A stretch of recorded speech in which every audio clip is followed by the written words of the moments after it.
கள்ளக்குறிச்சி மாவட்டம் திருக்கோவிலூர் அருகே பாமக நிறுவனர் ராமதாஸ் மற்றும் அன்புமணி ஆதரவு பாமக மாவட்ட செயலாளர்களிடையே மோதல் ஏற்பட்டதால் பரபரப்பு ஏற்பட்டது.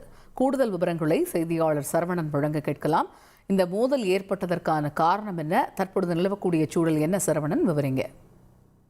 வணக்கம். கள்ளக்குறிச்சி மாவட்டம் திருக்கோவிலூர் புறவழிச்சாலையில் பாமகவின் அன்புமணி அணியில் கள்ளக்குறிச்சி மாவட்ட செயலாளராக உள்ள செழியன் என்பவர் பெட்ரோல் பங்க் ஒன்று வைத்து நடத்தி வருகிறார்.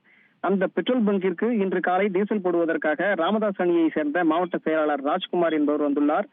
பெட்ரோல் போட்ட பின்னர் ராஜ்குமார் தரப்பில் பணம் வழங்காமல் இருந்ததாக சொல்லப்படுகிறது. இதனால் பெட்ரோல் பங்க் ஊழியரான மாறன் என்பவர் பணம் கேட்டுள்ளார்.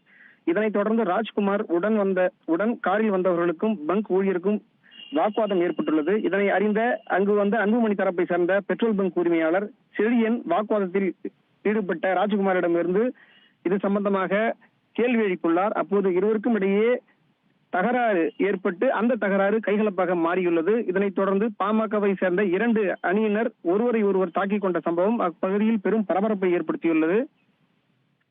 இது தொடர்பாக திருக்கோவிலூர் காவல் ஆய்வாளர் தலைமையில் அப்பகுதியில் போலீசார் குவிக்கப்பட்டுள்ளனர். நாளை விழுப்புரத்தில் நடைபெற உள்ள கண்டன ஆர்ப்பாட்டத்திற்கு அன்புமணி தரப்பை சேர்ந்த மாவட்ட செயலாளர் செழியன் தலைமையில் அதிக அளவில் தொண்டர்களை திரட்டியதால் இந்த சம்பவம் நடந்திருக்கலாம் என போலீசார் தனது முதற்கட்ட விசாரணையில் தெரிவித்துள்ளனர். பாமகவில் நிலவி வரும் தந்தை மகன் பிரச்சனையில் ஒரே கட்சியில் இருந்த தற்போது 2 அணியார் பிரிந்துள்ள மாவட்ட செயலாளர்களுக்கு இடையே கைகலப்பு ஏற்பட்டுள்ளது. இந்த பகுதியில் பெரும் பரபரப்பை ஏற்படுத்தியுள்ளது. தகவல்களுக்கு நன்றி சார்.